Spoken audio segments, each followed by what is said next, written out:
In this video, I'm going to explain how to come to the UK after getting selected for the Youth Mobility Visa. Once you're selected, you'll receive an email inviting you to apply for the visa.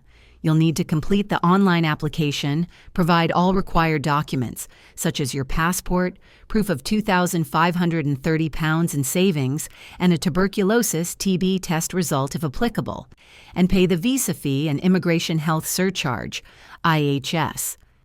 After submitting your application, you'll book a biometric appointment to have your fingerprints and photo taken.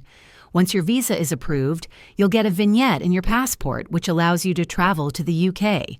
You must enter the UK within 6 months from the visa issue date.